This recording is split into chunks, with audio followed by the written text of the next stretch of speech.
NNTV Telugu news కి స్వాగతం. ముందుగా ముఖ్యాంశాలు. నంద్యాల పట్టణంలో ఫుడ్ సేఫ్టీ అధికారులు ఆకస్మిక సోదాలు.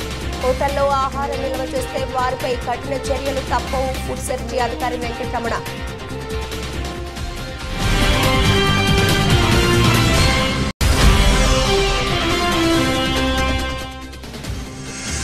నంద్యాల పశువులను మోటార్కు మించి కంటైనర్ల తరలింపు. వాహనాన్ని పట్టుకుని కేసు నమోదు చేసిన తాలూకా ఎస్ఐ గంగయ్య యాదవ్.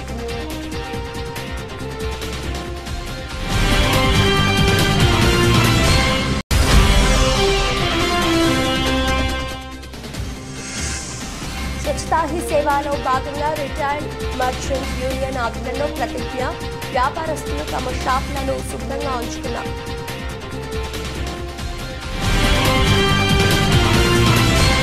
సింగరేణి కార్మికులకు కాంగ్రెస్ ప్రభుత్వం ఇచ్చింది దసరా బోనస్ కాదు, బోగస్ అని కేటీఆర్ విమర్శించారు. లాభం 4,701 కోట్లలో న్యాయంగా 33% వాటా అంటే ప్రతి కార్మికుడికి 3.70 లక్షల రూపాయలు రావాలి. కానీ ప్రభుత్వం 796 కోట్లే కార్మికులకు పంచుతోంది. అప్పుడు కేంద్ర మంత్రి కిషన్ రెడ్డి, డిప్యూటీ సీఎం భట్టి నవ్వుతూ గనుల వేలంలో పాల్గొన్నారు. ఇప్పుడు కార్మికుల పొట్టగొడుతున్నారని కేటీఆర్ దుయ్యబట్టారు. మా కార్మిక సోదరులు కూడా గమనించాలని కోరుతా ఉన్నా. ముఖ్యంగా ఈ లాభాల్లో వాటా తగ్గించే పని ఏదైతే ఉన్నదో ఇది ఒక కుట్రగా, తప్పకుండా సింగరేణిని ప్రైవేటీకరించే కుట్రగా, మీ భాగస్వామ్యాన్ని తగ్గించే కుట్రగా, మీ ఆత్మస్థైర్యాన్ని దెబ్బతీసే కుట్రగా సింగరేణి కార్మికులు గుర్తించాలని చెప్పి కూడా నేను కోరుతా ఉన్నా. మరి చివరిగా నేను ముగించే ముందు చేసే విజ్ఞప్తి ఒకటే. మేము తప్పకుండా సింగరేణి కార్మిక సోదరులను కోరుతా ఉన్నాం. మీ ఎమ్మెల్యేలను కలవండి. మీరే గెలిపించారు కాంగ్రెస్ ఎమ్మెల్యేలని. ఇంటికి పోండి, కలవండి, అడగండి. 16.9% ఎందుకు ఇస్తున్నారు, 33% ప్రకటించి అని అడగండి. ముఖ్యమంత్రి గారి దగ్గర పంపండి 13 మంది ఎమ్మెల్యేలని. ఎందుకు మీరు మాట్లాడలేదని అడగండి. భూపాలపల్లి ఎమ్మెల్యే, కొత్తగూడెం ఎమ్మెల్యే, అదేవిధంగా మిగతా చెన్నూరు, బెల్లంపల్లి, మంచిర్యాల, రామగుండం మంత్రిని ప్రాతినిధ్యం వహిస్తున్న మంత్రి గారు అందరూ కూడా తప్పకుండా స్పందించాలని చెప్పి నేను డిమాండ్ చేస్తా ఉన్నా. హైదరాబాద్ కూకట్పల్లిలోని నల్ల చెరువు ఎఫ్టీఎల్ బఫర్ జోన్లలో నిర్మించిన అక్రమ నిర్మాణాలను హైడ్రా అధికారులు కూల్చివేస్తూ ఉండడంతో బాధితులు ఆవేదన వ్యక్తం చేస్తున్నారు. కూల్చివేతలు ఆపాలని కోరుతూ ఓ మహిళ అధికారుల కాళ్లు పట్టుకున్నారు. మరికొంతమంది తమకు సమయం ఇవ్వాలని కోరుతూ రోధించారు. నిర్మాణాలు కట్టడానికి అధికారులు ఎందుకు అనుమతి ఇచ్చారని, దీనిలో వారి తప్పు కూడా ఉందని కొందరు స్థానికులు అంటున్నారు. సార్, నాకు ఎలాంటి ఇన్ఫర్మేషన్ ఇవ్వలేదు, నాకు ఏమి ఇవ్వలేదు సార్. నాకు ఇన్ఫర్మేషన్ ఇచ్చింది ఏంటంటే నేను గవర్నమెంట్కు వ్యతిరేకం కాదు సార్. మా వైఫ్ ప్రెగ్నెంట్ ఉంది సార్. తను 7 months, నాకు 4 years తర్వాత నాకు మొట్టమొదటిసారి ప్రెగ్నెంట్ అవకాశం వచ్చింది సార్. ఎన్ని డాక్టర్లకు తిరుగుతూ నేను వచ్చానో నాకు తెలుసు. లక్షలు ఖర్చు పెట్టి నేను ఇది పెట్టాను సార్. ఇది పెట్టి కూడా రీసెంట్గా పెట్టాను. నేను ఏదో 5 years 6 years కూడా కాలేదు. నాకు ఏ ఇన్ఫర్మేషన్ ఇవ్వకుండా వచ్చి ఇప్పుడు పుల్లగొడతారంటే ఇన్ని లక్షలు పెట్టి నాకు ఎలా ఉంటుంది సార్? ఒకసారి ఆలోచించండి సార్. దయచేసి నమస్కారం చేస్తున్నాను సార్. నాకు కొద్ది టైం ఇవ్వండి. టైం ఇస్తే నేనే తీసేస్తాను సార్. నాకు అసలు గవర్నమెంట్ వ్యతిరేకంగా నేను ఏ పని కూడా చేయను సార్. నేను ఇక్కడ ఏది చేయట్లేదు. మంచి భోజనాలు సప్లై చేస్తున్నాను తప్పించి నేను ఏమి చేయట్లేదు సార్. నేను భోజనాలు సప్లై చేస్తున్నాను. నేను ఏదో ఇక్కడ ఫ్రాడ్ చేసి అది చేసి ఏది కూడా చేయట్లేదు సార్. నేను ప్లీజ్ సార్, దయచేసి నాకు అవకాశం. తిరుమలలో లాగా ఎక్కడ ఏ తప్పు జరిగినా హిందువులంతా బయటకు వచ్చి మాట్లాడాలని డిప్యూటీ సీఎం పవన్ పిలుపునిచ్చారు. మనకెందుకులే అని ఊరుకుంటే ఇలాంటివే జరుగుతాయని అన్నారు. స్వామికి అపవిత్రం జరుగుతూ ఉంటే తిరుమలలో పనిచేసే సిబ్బంది ఎందుకు కామ్గా ఉన్నారు? వైసీపీకి భయపడ్డారా? ప్రతి హిందూ మతాన్ని గౌరవించాలి అని వ్యాఖ్యానించారు. ఈ నెయ్యితో చేసిన లడ్డూలను అయోధ్యకు పంపడం దారుణమని అన్నారు. నాకు నిజంగా ఇంకో వేదన కూడా ఉంది. ఇది ఇంకొక నిందించట్లా. తిరుమలలో ఉండే ఇంత మంది సేవ చేసుకునే వ్యక్తులు కానీ మీరందరూ హిందువులే కదా. మీరందరూ టీటీలో ఉండే వందలాది మంది ఎంప్లాయీలు, మీకు ఉద్యోగులు, వేలాది మంది ఉద్యోగులు, మీరందరూ ఏం చేస్తున్నారు? మీరు హిందువులు కాదా? మీరు స్వామివారికి అపవిత్రం జరుగుతూ ఉంటే మీరు కల్తీనే మీకు తెలిసి కూడా మీరు ఎందుకు కాముకున్నారు? భయపడ్డారా వైసీపీ అంటే? వైవి సుబ్బారెడ్డి గారంటే భయపడ్డారా? ధర్మారెడ్డి గారంటే భయపడ్డారా? ఏ స్వామి అయితే మీకు ఆశ్రయం ఇచ్చారో ఆ స్వామికి అపవిత్రం జరుగుతూ ఉంటే మీరందరూ కామ్గా కూర్చునే మీకు ఎలా వచ్చింది? మీకు ఇది నేను సాటి హిందువులను కూడా నేను ప్రశ్నిస్తున్నాను. మీరు కూడా తప్పు చేశారు దీంట్లో. ఇది ముందుగా ప్రతి హిందువు గౌరవించాల్సింది. దీన్ని మీ మతాన్ని మీరు గౌరవించుకోండి ఫస్ట్. ప్రతి హిందూ నేర్చుకోవాలి. ఇది ప్రతి హిందూ ఆత్మ పరిశీలన చేసుకోవాలి. మీరు బయటికి రావాలి. తప్పు జరుగుతా ఉంటే కూర్చొని చేతులు కట్టుకుని మనకెందుకులే అంటే ఇలాగే ఉంటాయి. ఇది మారాలి. ఇది అందుకు నేను కూడా దీంట్లో భాగమే కాబట్టి నిజంగా నాకు ఇన్ని సమస్యలు చెప్పాను. ఇన్ని సమస్యలు వైసీపీ మీద పోరాటాలు చేస్తారు. రోడ్లు బాగలేదంటే మాట్లాడాం, రైతుకి సమస్యలు వస్తే మాట్లాడాం, గుడులు అపవిత్రం చేస్తుంటే మాట్లాడాం. కానీ ఏ ఒక్కరు కూడా బలంగా కూర్చొని టీటీడీ ఉద్యోగులు ఎవరైనా సరే ఇలా జరుగుతుంది అని తెలిసి కూడా కాముకున్నారంటే మీరు మహా అపరాధం చేశారు. ఆ మహా అపరాధానికి నేను కూడా నాకు సంబంధం లేకపోయినా ఈ రోజు నేను ప్రాయశ్చిత్త దీక్ష మొదలుపెట్టాను. ఈ రోజు 11 రోజుల స్వామివారికి నేను క్షమాపణలు కోరుకుంటూ దీక్ష తీసుకుంటున్నాను. ఇది మారాలి, భవిష్యత్తులో ఉండకూడదు అని కోరుకుంటూ సెలవు తీసుకున్నాను. పొంగులేటికి కేటీఆర్ సవాల్. నేను ఆరోపించిన దాంట్లో తప్పు జరగలేదని సిట్టింగ్ జడ్జితో విచారణ చేసి నిరూపిస్తే రాజకీయ సన్యాసం చేస్తా. నిన్న ఒక మంత్రి తప్పు జరిగిందని నిరూపిస్తే రాజీనామా చేస్తానని బిల్డపిచ్చారు. మంత్రి గారికి నిజంగా చిత్తశుద్ధి ఉంటే రండి, నేను హైకోర్టు సీజే దగ్గరికి పోదాం, వెంటనే సిట్టింగ్ జడ్జితోనే ఎంక్వైరీ చేద్దాం. సిట్టింగ్ జడ్జి గారు కనుక ఇందులో తప్పులు ఏం జరగలేదు అంటే నేను రాజకీయ సన్యాసం చేస్తా, హైకోర్టు సీజే దగ్గరికి రావడానికి మంత్రి గారికి ఇబ్బంది ఉంది అంటే డేట్ టైం ఫిక్స్ చేయండి, ఇద్దరం కలిసి కేంద్రంలో ఉండే సెంట్రల్ విజిలెన్స్ కమిషనర్ దగ్గరికి పోదాం, సివిసికి ఇద్దాం. ఒకటే చెప్తున్న మంత్రి గారికి, ముఖ్యమంత్రికి, ఇప్పటికైనా టెండర్లు రద్దు చేయండి, సింగరేణిని ప్రైవేటీకరణ చేయాలనే కుట్రలో భాగంగానే లాభాల్లో వాటా తగ్గించారు. సింగరేణి కార్మికుల ఎమ్మెల్యేలను మంత్రిని కలవండి, 33% వాటా ఎందుకు ఇవ్వడం లేదో నిలదీయండి కేటీఆర్. నిజంగా మంత్రికి చిత్తశుద్ధి ఉంటే నేను రాజీనామా చేస్తా అని హుంకారాలు చేస్తున్నాను. నేను చూసిన మంత్రి గారు నేను అడుగుతా ఉన్నా, నిజంగా నీకు చిత్తశుద్ధి ఉంటే నువ్వు రా, నేను ఇద్దరం కలిసి హైకోర్టు సీజే దగ్గర పోదాం, వెంటనే సిట్టింగ్ జడ్జితోని ఎంక్వైరీని అడుగుదాం. సిట్టింగ్ జడ్జి గారు కనుక ఇందులో ఏం జరగలేదు మొత్తం పెట్టండి, ఫైల్స్ ఆయన ముంగట గతము ఇప్పుడు మొత్తం పెట్టండి, తప్పులేం జరగలేదు అని ఒకవేళ వారు తీర్పునిస్తే ఆయన రాజీనామా అన్నాడు కదా, రాజీనామా కాదు, నేను రాజకీయ సన్యాసం చేస్తా. ఇంకొక మాట, మా మంత్రి గారికి ఒకవేళ ఏమైనా ఇబ్బంది ఉంది హైకోర్టు సీజీ దగ్గర రావడం అనుకుంటే ఇద్దరం కలిసి కేంద్రంలో ఉండే సెంట్రల్ విజిలెన్స్ కమిషనర్ ఉంటాడు, ఇద్దరం పోదాం. నెక్స్ట్ వీక్ నేను పోతా, నువ్వు కూడా రా, టైం చెప్పు, డేట్ చెప్పు, ఇద్దరం కలిసిపోదాం, సివిసికి ఇద్దాం. మంత్రి గారికి నేను ముందే చెప్తా ఉన్నా, ఇప్పటికైనా తప్పు సరిదిద్దుకోండి, వెంటనే టెండర్లు రద్దు చేయండి. జరిగింది తప్పు, ముఖ్యమంత్రి కూడా నేను చెప్తా ఉన్నా, జరిగింది తప్పు 100%. ఇది ముమ్మాటికి నీకు తెలుసు, ఇరికిపోయినావు అని తెలుసు. ఆశ్రిత పక్షపాతం లేకుండా, రాగద్వేషాలు లేకుండా నేను నా బంధువులకు, నా కుటుంబానికి సాయం చేయను అని చెప్పి ప్రమాణ స్వీకారం చేసిన ముఖ్యమంత్రి, నీ డిపార్ట్మెంట్లో, నీ కింద ఉండే మున్సిపల్ డిపార్ట్మెంట్లో నీ బావమరిది ఏది 2 కోట్లు లాభం పోయిన సంవత్సరం అంతకుముందు సంవత్సరం ఆర్జించిన ఒక కంపెనీ, కేవలం 2 crores ప్రాఫిట్ ఉన్న కంపెనీకి 1000 కోట్ల కాంట్రాక్ట్ ఇచ్చి అవినీతి జరగలేదంటే ఎవడన్నా ప్రపంచంలో నమ్ముతాడా? వస్తావా మరి? సివిసి దగ్గరకు వస్తావా? హైకోర్టు సీజే దగ్గరకు వస్తావా? నేను వస్తా, డేట్ చెప్పు, టైం చెప్పు, నువ్వే అపాయింట్మెంట్ తీసుకో. మంత్రి గారికి అంత చిత్తశుద్ధి ఉంటే రా, నేను వస్తా, వాళ్ళ విచారణ మొత్తం ఫైల్స్ పెట్టండి. ఇప్పటికైనా ప్రభుత్వాన్ని నేను డిమాండ్ చేస్తున్నా, సిగ్గు తెచ్చుకోండి, ఇంత బరి తెగింపు మంచిది కాదు. మరి మా కార్మిక సోదరులు కూడా గమనించాలని కోరుతా ఉన్నా. ముఖ్యంగా ఈ లాభాల్లో వాటా తగ్గించే పని ఏదైతే ఉన్నదో ఇది ఒక కుట్రగా తప్పకుండా సింగరేణిని ప్రైవేటీకరించి ఈ కూల్చడాలతో ఎవరి ప్రాణాలైనా పోతే అప్పుడు శాంతిగా ఉంటదేమో రేవంత్ రెడ్డికి.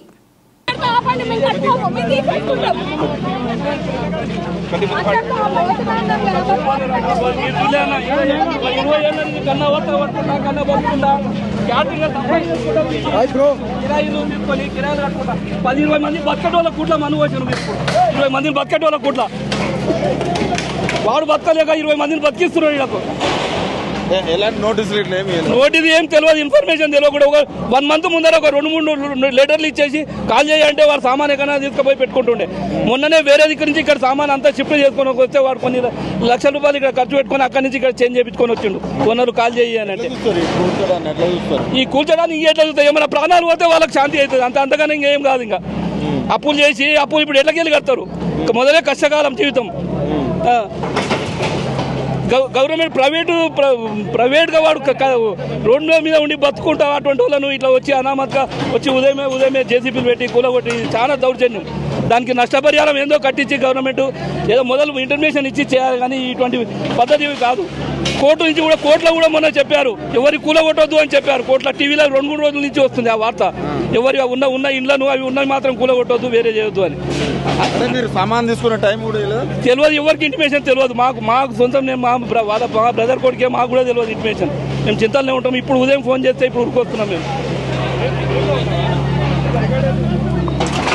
దేశంలోనే జరగబోతోన్న అతిపెద్ద అడవి నరికివేత నిర్ణయాన్ని మానుకోవాలంటూ జర్నలిస్టులు, పర్యావరణవేత్తలు నిరసనకు దిగారు. సేవ్ దామగుండం పేరిట హైదరాబాద్లోని ఇందిరా పార్క్ ధర్నా చౌక్ వద్ద ఆందోళన చేపట్టారు. వికారాబాద్ జిల్లా పూడూరు మండలంలో దామగుండం అటవీ ప్రాంతాన్ని నేవీ రాడర్ కేంద్రానికి రాష్ట్ర ప్రభుత్వం భూములు కేటాయించడాన్ని తీవ్రంగా వ్యతిరేకిస్తున్నారు.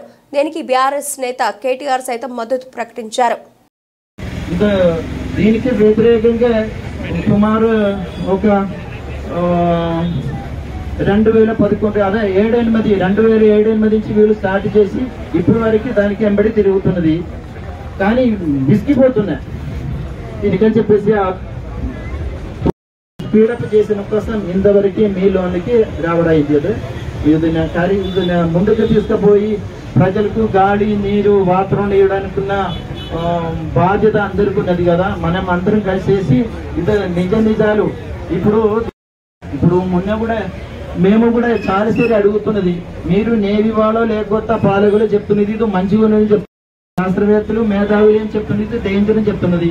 అట్లీస్ట్ మీరు ఒక ఓపెన్ డిబేట్ ప్రజా సమక్షంలో ఒక మీటింగ్ పెట్టండి. ప్రజలకు అనుమానాలు, అపోహాలు ఉన్నది, ఇది నివృత్తి చేయడానికి ఉన్న బాధ్యత మీకున్నది కదా.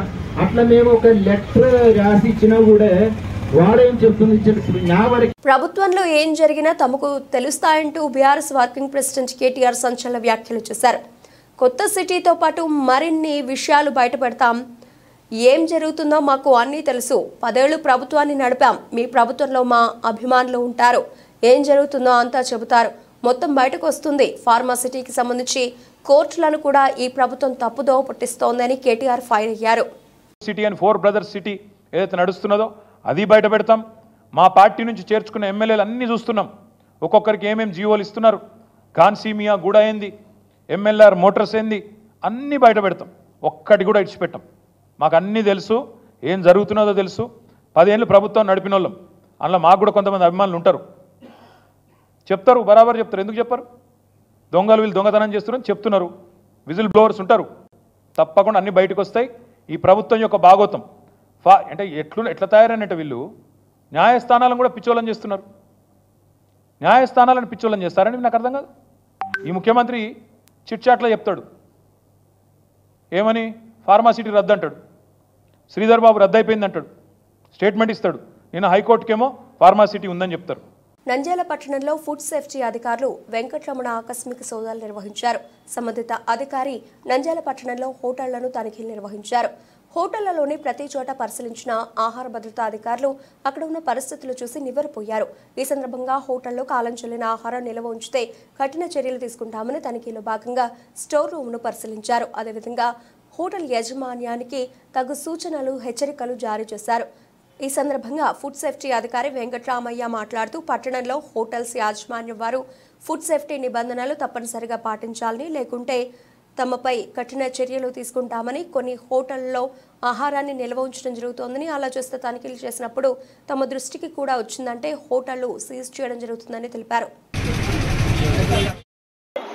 ఈరోజు నంద్యాల పట్టణం నందు ఉన్న మన ఫుడ్ సేఫ్టీ డిపార్ట్మెంట్ వారి ఆధ్వర్యంలో స్వచ్ఛతా భారత్ కార్యక్రమం, అవేర్నెస్ కార్యక్రమం నిర్ణయిస్తూ దానిలో భాగంగా ఈరోజు ఈ హోటల్ను మన గాంధీ చౌక్లో ఉన్న హోటల్ను తనిఖీ చేయడం అనేది, ఆ తనిఖీ చేసి అక్కడ ఉండే ఓనర్కి కానీ సిబ్బందికి కానీ కొన్ని సూచనలు, సలహాలు ఇవ్వడం జరిగినది. ఆయిల్ కూడా మనం రిపీట్ ఆయిల్ చేయకూడదని వాళ్ళకు కూడా హెచ్చరించడమైనది. అంటే కాంచిన ఆయిల్ని కాచుతూ అది 3-4 సార్లు మాత్రమే వాడుకోవాలి. మాకు గవర్నమెంట్ వారు ఇచ్చిన టీపీసీ రీడింగ్ ప్రకారం కన్నా ఎక్కువ మోతాదులో వస్తే వారిపై కేసులు కూడా నమోదు చేయబడును. కాబట్టి కర్నూలు నంద్యాల పట్టణంలో ఉండే హోటల్ యజమానులు, రెస్టారెంట్లు వాళ్ళంతా తప్పనిసరిగా ఫుడ్ లైసెన్స్ కలిగి ఉండాలి. మరియు వారి మన సూచనలు కూడా FSSAI చట్టం ప్రకారం గైడ్ లైన్స్ అన్ని కూడా తెలుసుకోవాలి. ఎవరైనా ఆహార పదార్థాలను నిలవబెట్టి అమ్మకూడదు. మిగిలిన పదార్థాలు ఫ్రిడ్జిలలో పెట్టకూడదు. ఫ్రిడ్జిలో పెట్టినప్పుడు అవి మా దృష్టికి వచ్చినా మా తరగతి వచ్చినా వారిపై కేసులు నమోదు చేసి మన అడ్జుడికేషన్ కేసులు మన జాయింట్ కలెక్టర్ గారి వారికి ఫైన్ ద్వారా కేసులు నిర్వహించబడును. అందువల్ల కాబట్టి హోటల్ యజమానులు అయితేనేమి రెస్టారెంట్ యజమానులు అయితే వండిన పదార్థాలను ఫ్రిడ్జిలో ఉంచకుండా చూసుకొని ఏ రోజుకు ఆ రోజు తయారు చేసుకొని వేడి పదార్థాలు మాత్రమే ప్రజలకు అందించవలసిందిగా కోరుచున్నాను. నంద్యాల జిల్లా నుంచి పెద్ద సంఖ్యలో పాడి పశువులు కబేళాలకు తరలిపోతున్నాయి. పొరుగున ఉన్న మహారాష్ట్ర, ఛత్తీస్గఢ్ నుంచి పశువుల వ్యాపారులు జిల్లాకు చెందిన దళారులతో కలిసి వాహనాల్లో రాత్రి వేళ పశువులను యథేచ్ఛగా తరలించుకుపోతున్నారు.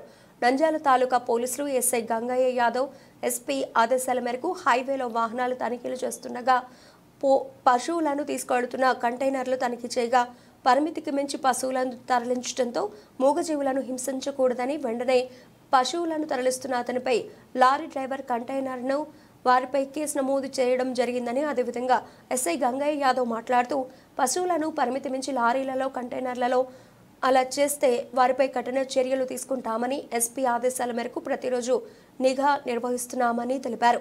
ఉన్నతాధికారుల ఉత్తర్వుల మేరకు హైవే మీద వెహికల్ చెక్ చేసుకుంటూ ఉండగా ఒక లారీ రావడం జరిగింది. ఆ లారీ చెక్ చేయగా పశువులు వెళ్తున్నాయి. వాటి యొక్క సేఫ్టీ మెజర్మెంట్ ఎటువంటి పాటించకుండా ఎక్కువ లోడ్ ఎక్కించి వాటి ప్రాణాలకు ఎటువంటి ప్రికాషన్ తీసుకోకుండా పోవడం వల్ల అధిక లోడ్తో పోతుందని చెప్పేసి ఆ లారీ కంటైనర్ మీద, ఆ డ్రైవర్ మీద, ఆ పశువుల ఓనర్ల మీద కేసు రిజిస్టర్ చేయబడింది. ఎవరైనా సరే అనిమల్స్ ను క్రూయాలిటీ ఏదైనా గురి చేస్తే వాళ్ళ మీద చట్టపరమైన చర్యలు చూడడం జరుగుతుంది. స్వచ్ఛతా హీ సేవలో భాగంగా ఆదివారం నంద్యాల పట్టణంలో రీటైల్ మర్చెంట్ యూనియన్ ఆధ్వర్యంలో ప్రతిజ్ఞ కార్యక్రమం నిర్వహించారు. నంద్యాల మున్సిపాలిటీ ఆధ్వర్యంలో నిర్వహిస్తున్న స్వచ్ఛతా హీ సేవలో భాగంగా ఆదివారం పట్టణంలోని వర్తక వ్యాపార సంస్థల యాజమాన్యాలతో సమావేశం నిర్వహించారు. పాటించవలసిన నియమ నిబంధనలను వివరించడం జరిగింది. వ్యాపారస్తులు తమ షాపులను శుభ్రంగా ఉంచుకుని పరిసరాల శుభ్రత పాటించాలని ప్రతిజ్ఞ చేయించారు.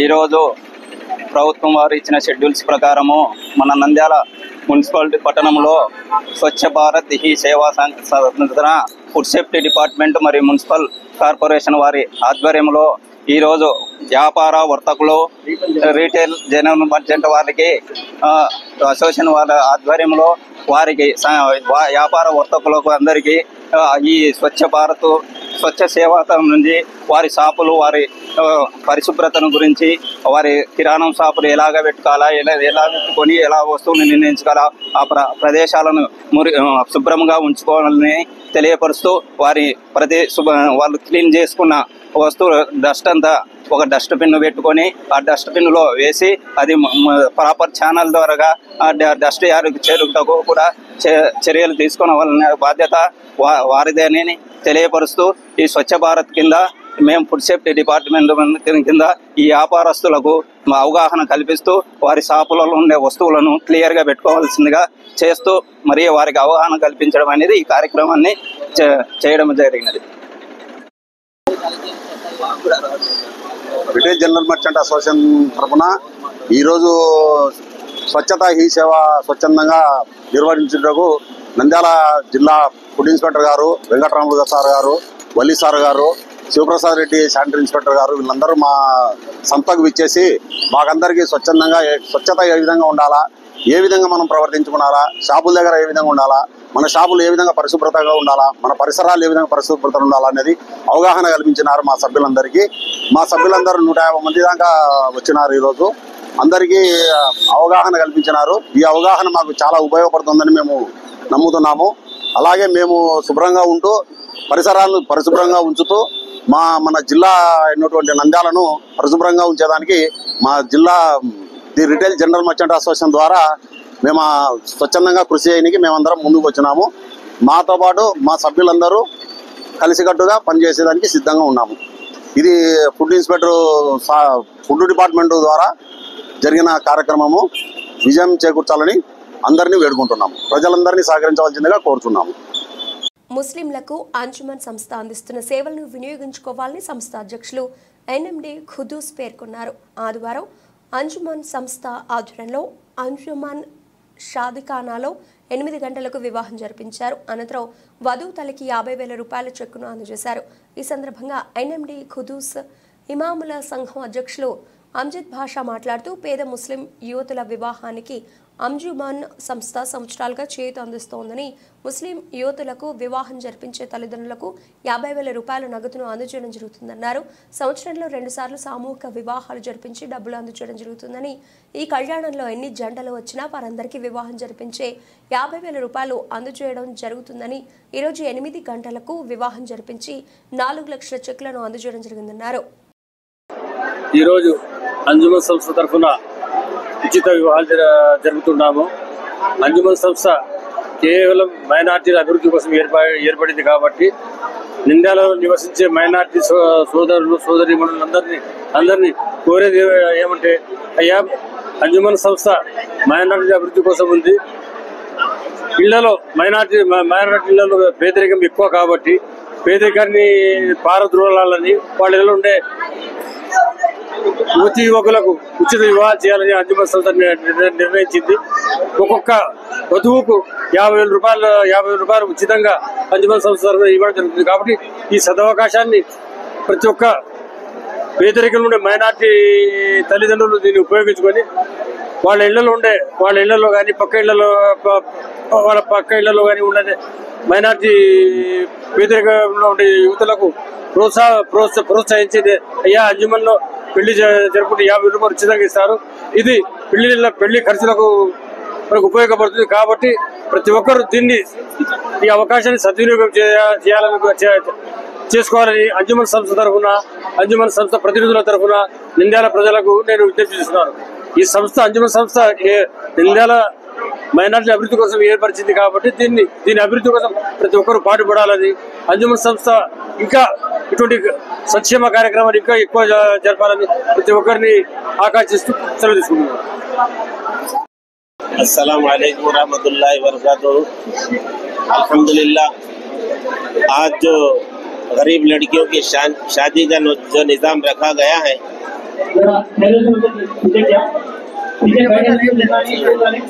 लड़कियों का जो निज़ाम रखा गया है अंजुमन की जानिब से, साल में दो मरतबा गरीब लड़कियों के शादी का जो है निज़ाम रखा जाता है।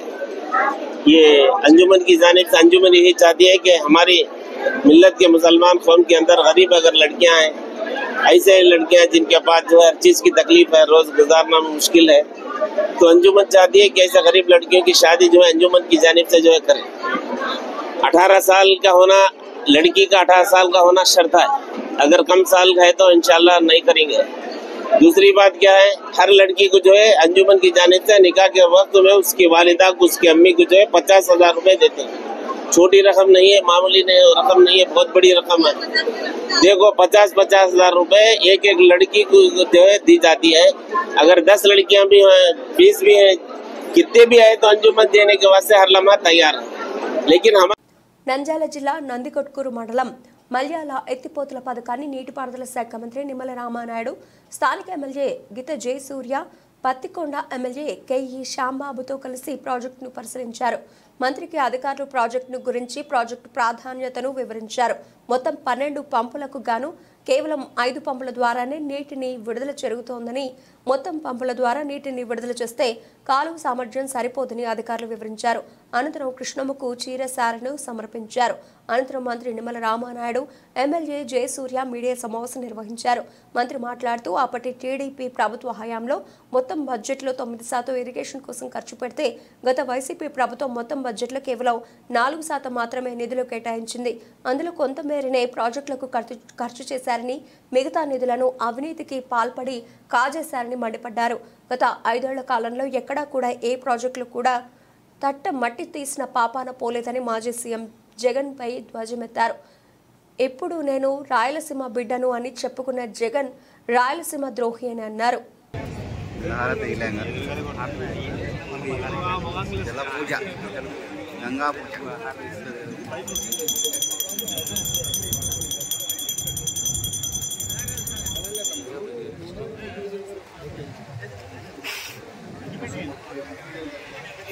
Okay.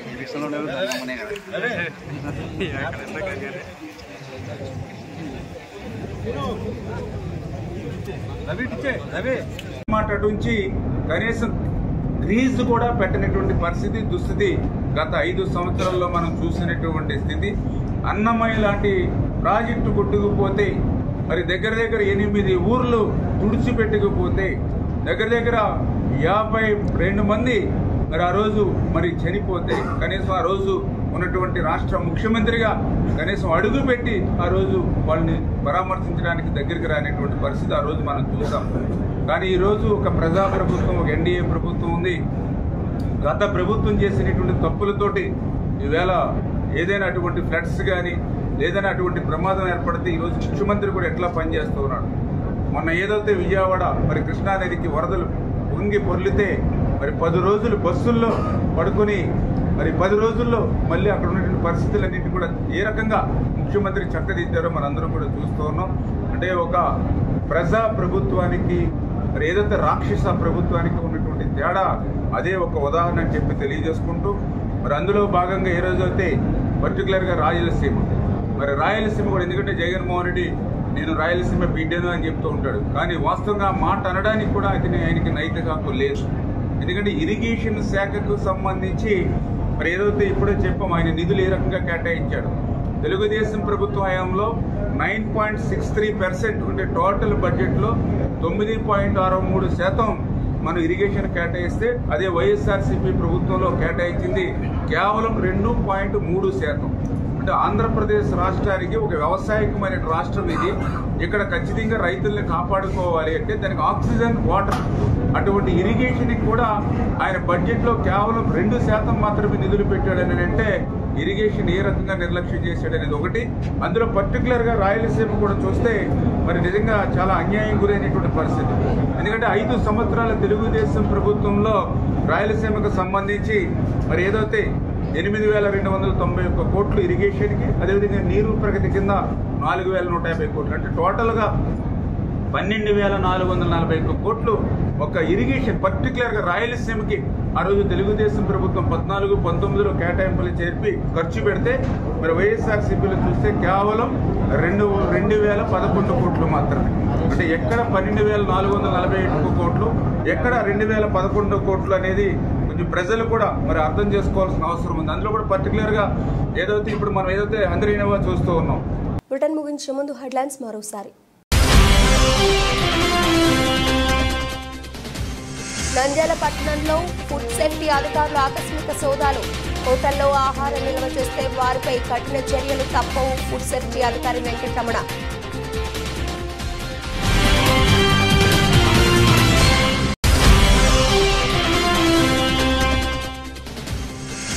నంద్యాల పశువులను మోటార్కు మించి కంటైనర్ల తరలింపు. వాహనాన్ని పట్టుకుని కేసు నమోదు చేసిన తాలూకా ఎస్ఐ గంగయ్య యాదవ్.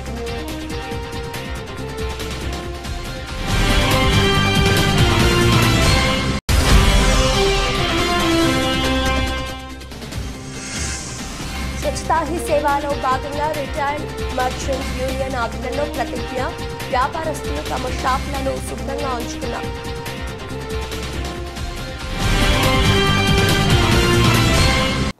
ఇవి ఇప్పటివరకు నబల్చిన అప్డేట్స్. మరిన్ని అప్డేట్స్తో మళ్ళీ కలుద్దాం. అంతవరకు సెలవు. నమస్తే.